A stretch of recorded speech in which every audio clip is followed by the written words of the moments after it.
Subscribe करें IT की tips को और बेल आइकॉन को दबाएं टेक्नोलॉजी की लेटेस्ट वीडियोस देखने के लिए। तो दोस्तों आज की वीडियो में मैं बात करूंगा कि अगर आप बैरून मुल्क से कोई मोबाइल फ़ोन लेके आ रहे हैं या आप ऑनलाइन शॉपिंग वगैरह के ज़रिए कोई मोबाइल फ़ोन बाहर के मुल्क से मंगवाते हैं तो उसके ऊपर अभी जो कस्टम वगैरह लगेगा उसके लिए हमें क्या क्या प्रॉब्लम्स जो है उनको फेस करना होगा। और इसके अलावा मैं एक बात करूंगा कि जो पीटीए ने जो सिस्टम शुरू किया है DIRBS का, तो उसके क्या फ़ायदे हैं क्या नुकसान हैं, तो इस सारी सिचुएशन पे आज की वीडियो में बात करूंगा। इस टॉपिक के ऊपर पहले भी काफ़ी सारी वीडियोस पहले से बन चुकी हैं और मैं खुद भी इस टॉपिक पे 2-3 वीडियोस पहले बना चुका हूं। तो आज की वीडियो बनाने का मेरा मकसद ये है कि ज़्यादातर जो लोगों ने बात की है वो सिर्फ एक इन्फॉर्मेशन के ऊपर बात की है कि एक इन्फॉर्मेशन दी गई है और उसके ऊपर तमाम दोस्तों ने बात की है। किसी ने ये इस चीज़ को हाईलाइट नहीं किया कि जो टैक्स वगैरह लगाए गए हैं वो उसके हवाले से हमें प्रॉब्लम्स क्या क्या आएंगे और हमें एयरपोर्ट्स के ऊपर किस तरह के प्रॉब्लम्स होंगे, किस तरह से लोगों को परेशानी आजकल हो रही है। तो आज की वीडियो में इन तमाम चीज़ों के ऊपर बात होगी, तो वीडियो को लास्ट तक देखते रहिएगा। मेरा नाम है खुरमा अब्बास, आप देख रहे हैं आईटी की टिप्स। तो दोस्तों आज की वीडियो में जैसे मैं पहले बता चुका हूँ कि हम बात करेंगे, सबसे पहले मैं कस्टम की बात कर लेता हूँ कि जो अगर आप बाहर के मुल्क से कोई मोबाइल फ़ोन लेके आ रहे हैं तो उसके ऊपर जो कस्टम लगेगा वो किस तरह से कस्टम लगाया जाएगा, किस तरह से एयरपोर्ट के ऊपर क्या प्रोसेस है एयरपोर्ट के ऊपर, इन सारी चीज़ों पे बात होगी। उसके बाद मैं बात करूँगा कि अगर आप कोई मोबाइल फ़ोन चाइना से इंपोर्ट कराते हैं या किसी भी ऑनलाइन वेबसाइट से, अली एक्सप्रेस है, banggood.com है, जिस तरह काफ़ी सारी जो चाइनीज़ वेबसाइट्स हैं या और बैरून मुल्क की जो वेबसाइट्स हैं वो पाकिस्तान के अंदर जो ऑपरेट करती हैं, वहाँ से अगर आप कोई मोबाइल फ़ोन इंपोर्ट करते हैं तो वहाँ पे कस्टम ड्यूटीज़ आपने किस तरह से पे करनी है, किस तरह से आपने अपने मोबाइल फ़ोन का IMEI नंबर जो है उसकी रजिस्ट्रेशन करानी है। और इसके अलावा हम आखिर में बात करेंगे कि ये जो DIRBS का सिस्टम है इसके हमें क्या फ़ायदे होंगे। जो ये सिस्टम एक शुरू किया गया है कि हमारी तमाम डिवाइसेस जो हैं वो रजिस्टर्ड होंगी PTA के पास, तो इसके हमें किस तरह से फ़ायदे होंगे। तो सबसे पहले मैं कस्टम की बात कर लेता हूँ। तो कस्टम की जो कस्टम की अगर हम बात करते हैं तो सबसे पहली बात तो ये है कि ये जो कस्टम ड्यूटीज़ लगाई गई हैं ये काफ़ी हद तक गैर ज़रूरी हैं। एक तो आप देखें कि आप बाहर के मुल्क से मोबाइल फ़ोन परचेज़ कर रहे हैं, तो जब आप वहाँ पे चीज़ एक परचेज़ करते हैं तो वहाँ पर भी आप सेल्स टैक्स वगैरह और बाकी ड्यूटीज़ जो हैं उनको आप मोबाइल फ़ोन परचेज़ करते वक्त सारी चीज़ें अदा करते हैं। उसके अलावा जब आप पाकिस्तान फ़ोन लेके आते हैं तो यहाँ पे सेल्स टैक्स जो है वो दोबारा आपके ऊपर लगाया जा रहा है और साथ एडिशनल सेल्स टैक्स भी लगाया जा रहा है। तो सेल्स टैक्स का मतलब तो ये हुआ कि अगर मेरे पास कोई चीज़ है मैं उसको सेल करूँ तो मैं उसके ऊपर टैक्स दूंगा। तो यहाँ पर तो जो लोग बाहर से मोबाइल फ़ोन लेके आते हैं वो अपने पर्सनल यूज़ के लिए लेके आते हैं। यहाँ पे 4 मोबाइल फ़ोन्स जो हैं वो 5 मोबाइल फ़ोन्स और अलाउ किए गए हैं। तो जो 5 मोबाइल फ़ोन्स हैं वो कोई बंदा यकीनन सेल करने के लिए तो नहीं लेके आ रहा होगा। तो यहाँ पे जो सेल्स टैक्स की जो एक चीज़ है ये बिल्कुल ही समझ नहीं आती है कि सेल्स टैक्स जो है ये क्यों लगाया गया। और दूसरी बात यहाँ पे ये है कि जब आप कस्टम ड्यूटी वहाँ पे करेंगे तो जो कस्टम का अमला होता है, जिन लोगों का वास्ता उनसे पड़ता है, वो जानते हैं कि कस्टम के लोगों का वहाँ पे रवैया किस तरह से होता है, किस तरह से वो लोगों के साथ बिहेव करते हैं। और जो प्रोसेस बनाया गया है वो बहुत ही मुश्किल प्रोसेस है कस्टम को पे करने के हवाले से। बिल्कुल एक क्लैरिकल किस्म का सिस्टम है, कोई कंप्यूटराइज सिस्टम नहीं किया गया है। अगर ये बहुत अच्छी चीज़ होती कि अगर इस चीज़ को कंप्यूटराइज कर दिया गया होता कि अगर हम कस्टम ड्यूटी पे करते हैं तो इसका कोई ऐसा सिस्टम होता जहाँ पे जो पीटीए ने काम किया, पीटीए ने बहुत अच्छा काम किया कि पीटीए का जितना भी सिस्टम है वो सारा कंप्यूटराइज है। आपको उनके ऑफिस वगैरह नहीं जाना पड़ेगा, आप अपने कंप्यूटर के ज़रिए आप ऑनलाइन जो है अपना IMEI नंबर जो है वो रजिस्टर्ड करा सकते हैं।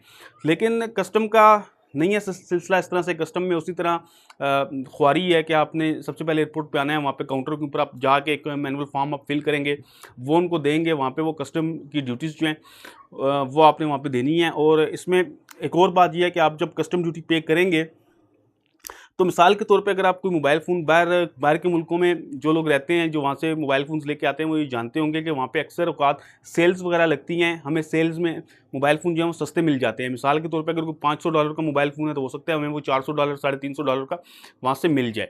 तो अब इस तरह के केस में जब हम मोबाइल फ़ोन वहाँ से लेके आएँगे तो जो आपके पास इनवॉइस होगी, जो रिसिप्ट आपके पास होगी, उसके ऊपर कस्टम ड्यूटी नहीं काटी जाएगी, बल्कि जो एयरपोर्ट के कस्टम हुकाम के पास जो उनके पास उस डिवाइस की जो प्राइस लिखी हुई होगी वो उसके ऊपर वो काटेंगे। मिसाल के तौर पे अगर आप $500 की डिवाइस 350 में ला रहे हैं तो आपको यहाँ पे $350 के हिसाब से आपने कस्टम ड्यूटी पे नहीं करनी है, बल्कि आपने जो कस्टम वालों के पास $500 जो उस डिवाइस की एक्चुअल कीमत है उसके ऊपर आपने ड्यूटी पे करनी है। और ये भी ज़रूरी नहीं है कि जो आपके कस्टम ऑफिसर्स हैं उनके पास वही लिस्ट हो, वही प्राइस हो जो एक्चुअल है। यहाँ पे काफ़ी ज़्यादा चीज़ों में गड़बड़ की जाती है। अक्सर मैंने एक क्लिप पहले भी शेयर किया था जिसमें कहा जाता है कि कस्टम के जो काम है वो रिश्वत वगैरह मांगते हैं। तो यहाँ पे इससे इस चीज़ की भी चांसेस हैं कि लोगों के साथ बार्गेन किया जाए। तो यहाँ पे ये कहा जाए कि अगर आप कोई मोबाइल फ़ोन लेके आ रहे हैं तो उसकी कीमत अगर $500 है तो उसको कम प्राइस का शो करके साथ कुछ रिश्वत वगैरह की डिमांड की जाए, क्योंकि इस तरह की चीज़ें यहाँ पे होती रहती हैं। और जो हमारा कस्टम का डिपार्टमेंट है अनफॉर्चुनेटली पुराना डिपार्टमेंट है और इसके अंदर जो सारा सिस्टम है वो टिपिकल निज़ाम एक है उनका। उसी तरह से अभी ये जिस तरह नए डिपार्टमेंट्स हैं जैसे पीटीए है, नादरा है, इन डिपार्टमेंट्स का जो कल्चर है काफ़ी चेंज है, काफ़ी अच्छी तरह ये काम करते हैं। लेकिन जो हमारे अनफॉर्चुनेटली जो ये दूसरे डिपार्टमेंट्स हैं जैसे कस्टम वगैरह हैं, तो यहाँ पे वही पुराना सिस्टम चल रहा है और पुराने लोग हैं तो वो अपने स्टाइल से काम करते हैं। तो ये सारी प्रॉब्लम्स जो हैं ये फेस करनी पड़ेंगी। यहाँ पे अच्छा इस तरह से होता है कि मैं पहले बात कर चुका हूँ कि अगर इस चीज़ को ऑनलाइन कर दिया जाता है, और ऑनलाइन करने में अगर आप ये बात सोचते हैं कि ईमी नंबर के थ्रू कैसे पता चलेगा कि मोबाइल की वैल्यू क्या है, तो यहाँ पे ये सारी चीज़ें पता चल सकती हैं। आपका जो ईमी नंबर खाली एक डिजिट नहीं होता 15 हिंसों का, बल्कि इससे आपके मोबाइल फ़ोन की तमाम इन्फॉर्मेशन पता चल सकती है कि मोबाइल फ़ोन कौन सी ब्रांड का है, कौन सा मॉडल है, उसकी कीमत जो है वो पता चल जाती है। और अगर आप ख़ुद से भी देखना चाहते हैं तो आप IMEI.org के ऊपर अगर आप विज़िट करें और वहाँ पे अपने मोबाइल फ़ोन का ईमी नंबर लिखें तो आप देखेंगे कि वहाँ पे आपके मोबाइल फ़ोन की तमाम इन्फॉर्मेशन मौजूद होगी। तो जो ईमी नंबर होता है उसके अंदर तमाम चीज़ें होती हैं। तो अगर एक ऐसा सिस्टम बना दिया जाता है कि हम सिर्फ एक अलग से एक ऑप्शन दे दी जाती कि आप अपना ईमी नंबर डालें कंप्यूटर के अंदर और वहाँ पे आप क्रेडिट कार्ड के ज़रिए टैक्स वगैरह मोबाइल फ़ोन का पे कर दें और उसके बाद आपका मोबाइल फ़ोन जो है वो कंप्लाइंट हो जाए।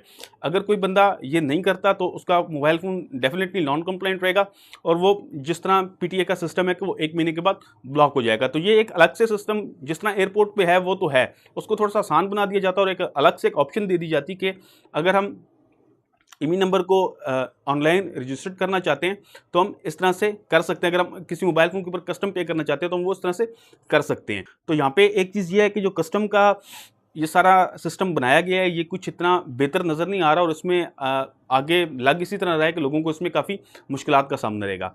तो यहाँ पे जो दूसरी बात है वो ये है कि अगर आप कोई मोबाइल फ़ोन जो है वो ऑनलाइन परचेज़ करते हैं किसी ऐसी वेबसाइट से जो पाकिस्तान के अंदर भी ऑपरेट करती है, तो जब आप कोई मोबाइल फ़ोन चाइना से इंपोर्ट करेंगे या किसी मुल्क से इंपोर्ट करेंगे तो वो मोबाइल फ़ोन पोस्टल सर्विस के थ्रू आएगा और यहाँ पे जो भी आपके मेन शहर का जीपीओ है वहाँ पर वो मोबाइल फ़ोन आ जाएगा। उसके बाद का जो प्रोसेस है वो ये है कि जीपीओ से आपको एक लेटर आएगा और उस लेटर के ऊपर तमाम इन्फॉर्मेशन लिखी होगी कि आपका मोबाइल फ़ोन कौन सा है, उसका ईमी नंबर वगैरह क्या है।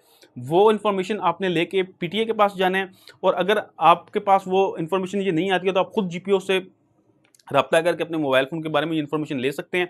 उसके बाद ये सारी इन्फॉर्मेशन लेके आप पीटीए के पास जाएंगे।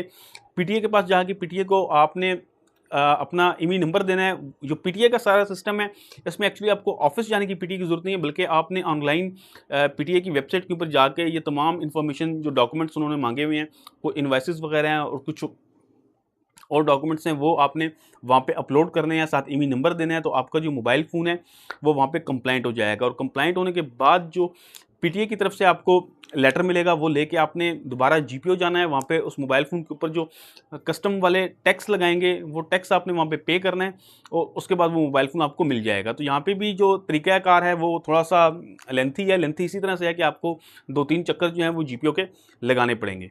तो आखिर में हम बात करते हैं पीटीए की कि पीटीए ने जो ये एक DIRBS का सिस्टम शुरू किया है, इसके क्या फ़ायदे हैं। तो इसका सबसे बड़ा फ़ायदा ये है कि मोबाइल फ़ोन जो पहले चोरी हो जाते थे और जिनका कुछ पता नहीं चलता कि मोबाइल फ़ोन किधर गए हैं, और इसके अलावा ईमी नंबर्स के साथ काफ़ी ज़्यादा छेड़छाड़ होती थी, ईमी नंबर्स को चेंज कर दिया जाता था। तो ये सारी चीज़ें जो हैं ये इस सिस्टम के बाद ख़त्म हो जाएंगी।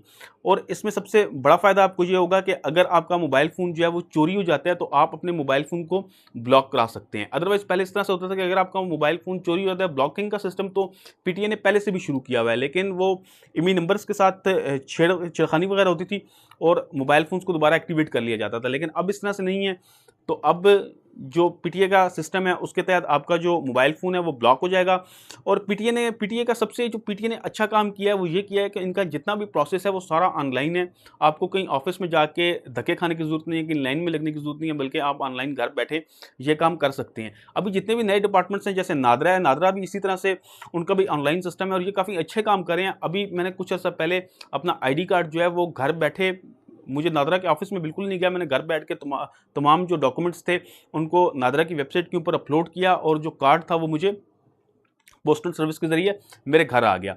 तो ये अगर इस तरह से अगर कस्टम वाले भी इस तरह का सिस्टम करते तो कोई परेशानी ना होती लोगों को, एक तो उनको भी कोई परेशानी ना होती, वर्कलोड कम होता वहाँ पे उनके ऑफिस में भी, और यहाँ पे आम लोगों को भी परेशानी ना होती। लेकिन यहाँ पे वही टिपिकल किस्म का एक स्टाइल अपनाया गया है कि आपको जब आप जब आप मोबाइल फ़ोन लेके आएंगे तो वहाँ पे आपको कस्टम के काउंटर पे जाना पड़ेगा, वहाँ फॉर्म फिल करना पड़ेगा, और वहाँ पे कस्टम ऑफिसर की अपनी मर्ज़ी है कि वो जिस तरह चाहे आपको आगे डील करे, वो जिस तरह से चाहे मोबाइल फ़ोन के ऊपर ड्यूटी टैक्स वगैरह लगाए।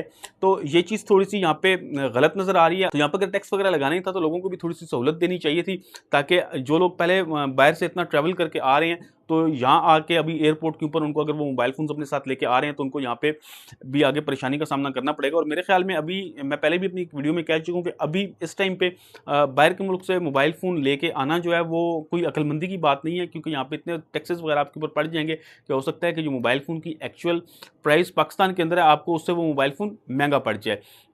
तो दोस्तों उम्मीद करता हूँ कि मेरी आज की वीडियो आपको पसंद आई होगी। वीडियो में मैं कुछ इस तरह की बातें शेयर करना चाहता था, तो मेरी इस वीडियो को अपने दोस्तों के साथ शेयर कीजिएगा ताकि उनको भी इस तरह की इन्फॉर्मेशन मिलती रहे। अगर आप चाहते हैं कि आप इस तरह की मज़ीद वीडियोस भी देखें तो मेरे चैनल आईटी टिप्स को आप सब्सक्राइब कर सकते हैं, साथ में बेल आइकन का बटन दबा दीजिए। तो दोस्तों वीडियो देखने का बहुत शुक्रिया। अल्लाह हाफ़िज़।